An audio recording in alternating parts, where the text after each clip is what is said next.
Today's question comes from a young man who just wrote into me talking about his engagement and his concern if he's going to repeat some of the mistakes that his parents made in his marriage. And the writer writes in, "I'm engaged now and I'm worried because my parents have a terrible marriage and I don't want to repeat their mistakes. What should I do?" It's really a great question, and many young people who are either singles or engaged come to me for what is known as premarital counseling to discuss some of the issues or perhaps to prevent some of the things which they're worried about when they go into their marriage and relationship. I'd like to begin by saying that a lot of people are concerned that some of the things that happened in their parents' marriage or in their family are things they're going to do again in their relationship. And I want to give viewers like this person some advice on how to avoid some of the pitfalls of the past. To do so, I turned to a great marriage and family therapist and researcher. His name is Dr. John Gottman. John Gottman is the leading marriage researcher, perhaps in the United States or the world today. He's written many, many books on the topic of marriage and relationships and gives really practical advice in his books. One of the great things about Gottman is he's a real scientist. He was originally a mathematician, then went into the field of psychology and marriage therapy, and he does a lot of scientific studies. He wants real data to understand scientifically why people do the things they do and why things don't work out in marriage and how to make the marriage better. In order to do so, John Gottman created in Washington State something called the Love Laboratory, which means he brings couples to live in this laboratory for a 2-day period at a time. He monitors them 9 to 5 every day. Now, not only does he monitor them talking with video cameras and other auditory equipment, he also hooks them up. So he monitors their blood pressure, their pulse. He takes blood samples to check the hormone levels and hormone changes and so on. He's very interested in physiological changes which can really influence a marriage. And so he brings these couples to this love lab, and he watches them as they're having discussions about things. And sometimes he'll ask them questions to discuss problems they're having or conflicts in the relationship. What Gottman did over many years is he took a lot of data looking at the reactions. How do they react to certain things? When does their blood pressure go up? When does their heart start racing? When do they get tense and nervous? He looked at things like body language, and he was very careful to study things like people's tone of language and how they spoke. And what he did is he came up with some very important principles, which could help this young man who's engaged to understand perhaps some of the pitfalls that he might have seen in his parents' marriage. Now, he didn't write into me and discuss what was wrong with his parents' marriage. I'm just assuming if they had a very poor marriage, there was a lot of conflict in the marriage. There was a lot of fighting in the relationship. There may have been a lot of shutdown. Perhaps there's a lot of criticism. So in Gottman's book called The 7 Principles for Making Marriage Work, he says there are 4 horsemen of the apocalypse, 4 horsemen which will predict, will be a poor indicator for a relationship. And he also said that he could predict, very interesting to note, I think within 96 or 97% accuracy, based upon how a couple talks to one another, if the relationship will succeed. He did this in a few minutes with 97% accuracy. So he could see right away, do they have certain negative patterns which will be predictive of a negative future. Okay, but of course Gottman said, that's only if they don't get support, if they don't get therapy, if they don't get help. If they learn certain principles, even with 90% accuracy, if they get that support and understand these principles early on, they'll be able to have actually a very good relationship. So what are the 4 horsemen of the apocalypse according to Gottman? The four horsemen are criticism, contempt, defensiveness, and stonewalling. And as we explore each one, you'll see why you need to avoid all these 4 things in relationship. And if a relationship has these 4 things, one or more of these 4 things, you're going to have much more trouble. If you avoid these 4 things, you'll have a much greater chance at having a much more healthy and happy relationship. Let's look at the 4 things. The first horseman of the apocalypse is criticism. There's no question that in conflictual marriages and difficult relationships, criticism is usually the first thing which tends to creep in the marriage or the relationship. I would say that the number one issue facing many unhappy couples is the issue of criticism. And why is criticism so destructive? I actually just was doing some research on negative affect and positive affect and how people's brains are affected when they're complimented or when they're criticized. And there's been some significant studies done using PET scans or MRI scans to look at a person's brain when they're receiving affection or acknowledgement or appreciation versus receiving a lot of criticism. And they found out when a person is criticized, their brain has actually very limited blood flow in many important areas of their body, which means there's a lot of constriction, a lot of tension, a lot of anger, let's say, a lot of defensiveness. And when a person is appreciated and acknowledged and validated, your actual brain flow, the blood flow in the brain actually changes. And there's a lot more positive blood flow in many important areas of the mind, and of course the rest of the body. Because when there's negative blood flow in the brain, there's a releasing of adrenaline and cortisols and stress hormones, which make the person feel uncomfortable and more anxious and depressed. So we know from those scientific studies that criticism does play a significant role, not just in a relationship, but also physiologically, neurophysiologically in the person's development. So it's very important to avoid criticism. As we just know from basic human knowledge, no one likes being criticized. I mean, just ask yourself the question, if you're in a marriage where you're giving criticism a lot, well, just think what it feels like for you to be criticized a lot. Imagine what it felt like to be criticized in school, criticized by your friends, criticized by your parents, criticized by coworkers, people you work with, people you know in shul that criticize you. No one likes being criticized. In fact, if you're criticized a lot, well, there's a few options. You could shut down and just be angry and suffer, or you yourself can become very critical towards the other person. So criticism is tremendously poisonous. It actually distances relationships. And therefore, Gottman says that's the first of the four horsemen, to really significantly avoid criticism in a relationship. And we know that relationships filled with criticism aren't really that happy, and people really have a difficult time together. But relationships where people are less critical and less judgmental, then they have a greater chance of succeeding. So number one is try to avoid criticism, and especially to this viewer who wrote in, if your parents were highly critical, be careful not to be as critical as your parents were in your relationship. There's ways to avoid criticism. The way to avoid criticism is stating what you need. That means being assertive, discussing an important need without attacking the person. As in many videos before, I suggest using what we call I messages. And I messages means, this is something I need from you. This is something that is important. Let's say, for example, a husband comes home late all the time and the wife is very upset at him. So instead of being critical and attacking and jumping on him when he comes in the door, I suggest this wife becomes more vulnerable and discusses using an I message what it feels like instead of being critical. So she could say, it's very hard for me when I'm alone at night. I feel scared being alone. I feel maybe abandoned at times. If she has a child or children, I get really overwhelmed, so I really appreciate when you come home on time.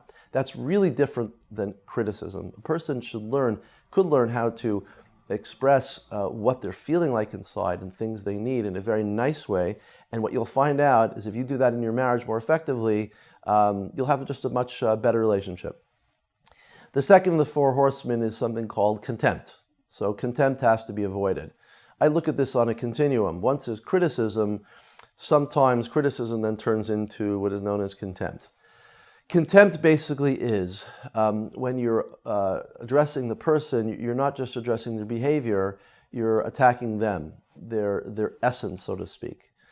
We know this from healthy parenting, that let's say a kid makes a mess at the table, spills his juice all over the table. So the worst thing you could tell a kid is, you're a lousy kid, and I hate you, and I can't stand when you sit at the table, and you're always making a mess. So obviously, if you give that message to your child, what's your child going to feel like? The child's going to get angry. The child's going to get defensive. The child's going to feel depressed about themselves because they feel essentially there's something bad and wrong about them. Instead, with the child, what you want to do is you want to address the behavior, not the person. So the famous example given by Chaim Ginon in the 60s is you don't say, you spilled the milk, you say, the milk is spilled. Meaning, you address the behavior, not the person. And of course, the person that you're talking to will understand that they spilled the milk. That's what's going on. That's the context of the conversation. But it all depends upon your reaction and how you react to it. So you always want to talk about behaviors and not the person. Now, when you see very critical marriages or very difficult marriages, unfortunately, what happens a lot is the criticism turns into contempt. It's gone to the next destructive level. On a contemptuous level, they're really attacking one another. They develop a tremendous dislike for the other person. I've seen this in marriage counseling. I don't see it all the time, but I see it where there's, let's say long-term relationships with a lot of difficulty and a lot of criticism and a lot of attacking going on. I'll start seeing this contemptuousness, and it's very destructive and much more destructive. The criticism is a 1 or 2 time thing. The contemptuousness means that they get to the level where they're just attacking the other person. And they start blaming the other person. They blame them, they start saying everything is your fault. They, when they get contemptuous, they start attacking the person's family more. You're just like your mother, you're just like your father. You always failed in this area, you always didn't care about me. And when they start getting this level of being contemptuous, it kind of deepens the intensity, the negativity in the relationship, and they have a much harder time resolving it. So again, you have to really very carefully avoid this level of being contemptuous. And of course, if this viewer's parents were contemptuous, it's something really strongly to look out for. The third of the negative horsemen, the horsemen of the apocalypse in marriage, is what Gottman calls defensiveness. And what is defensiveness? Defensiveness is really not taking responsibility. That would mean that anytime somebody mentions something to that person that they need, they get very angry, they get very defensive. They don't want to take responsibility for their own behavior. It's very funny. I had a couple yesterday on Skype around the world, and the couple was fighting about preparing dinner for one another. And one of the individuals felt that she was, the wife felt she was always making dinner for him, and he was upset when she didn't make dinner, and because she didn't make dinner. She kind of failed him on some level, and he was very angry at her. So I was watching them fighting after on. I pointed out Gottman's point is that sounded like he was being quite defensive in the relationship. In other words, she actually felt that he never appreciated her making dinner during the week, and that one time she just kind of got fed up with it. And she also mentioned that he left his dishes around the kitchen a lot and was always making a mess. The point being that she had also tended towards him. His tended towards her was she didn't make dinner. Her tended towards him was he wasn't appreciative, and he always made a mess, and it made her job much harder. But what happened during the dialogue in counseling was that he became very defensive, and actually he turned to me and he said, "That's not true. That's not true that I make a mess, and that's not true that I don't appreciate her." So that's a very big problem. When somebody says, when I see this in couples, somebody goes, "That's not true," and "That's not true." That's what we call defensiveness. It means they're not taking any responsibility. And there's always, there's usually 90% of the time a little bit of truth in what somebody's saying, even if they're not, unappreciative all the time, and if they don't leave a terrible mess. Usually when a wife or husband says, you leave a mess, or you don't help me out in the night to make dinner for me, there's usually some truth to that. So I ask the person to stop being so defensive. If he just keeps on saying, it's not true, he's taking no responsibility. And that's the damage of defensiveness. Defensiveness means whatever you say is not true. I just defend my own position, and I can't really hear what you're experiencing. And with this couple, I actually had to tell the husband, I said, marriage is not about, winning all the time. In fact, what's at stake here is you're both really going to lose. So don't always try to beat each other. Don't try to win. I'm not your referee in therapy. I'm only here to help you process how you communicate with one another. And therefore, I asked him to take some responsibility. And it actually worked in the session. I had him turn towards his wife and kind of just validate what she was saying. it was hard for the man because I said validation does not mean you agree with them. It just means you hear what they're saying. So when the wife said to him he was unappreciative and he was coming home cranky and he was always leaving a mess, I had him just kind of validate. I hear what you're saying, that sometimes I come home cranky and demanding, and there's times I leave a mess, and therefore I'll try not to be as critical in the future of you and demanding. I'll try to understand what you're thinking and try to understand what you're feeling. And when he did that in session, she really just said, "Thank you so much. Thank you so much for just validating what I'm saying." And I kind of shifted him from defensiveness to more openness and willing to take responsibility in his marriage and relationship. The fourth of the horsemen of the apocalypse is what Gottman called stonewalling. The term stonewalling means building up a wall between the two of you. It's kind of like the icing on the cake here. First you have criticism, then you have contempt, then you have defensiveness, and eventually you have what we call stonewalling. Stonewalling is when people build walls between themselves. They actually put up an emotional wall, and they withdraw from one another. And had a couple like that recently as well, that they tended to just live their own, for years they've been living their own lives in their marriage. It's an older couple with significant problems. But instead of working things through, and instead of talking about things and using basic communication skills, which we could teach them, they were into stonewalling. She would go to one end of the house and just read books, and he would be on the computer at another end of the house, and there'd be very little communication. And therefore there's no real chance for this marriage to thrive, because they reached the point after years of criticism, contempt, and defensiveness that they were just kind of totally detached from one another. And therefore they started doing something called stonewalling. And stonewalling means, I'm not interested anymore. First it's your fault, and at least the person's fighting for it if they think it's their fault. That's actually better. Now, I'm not interested. And they get into like an emotional depression, a relationship depression, where there's just no connection. They've built up walls. They lead very independent lives. They each go to work.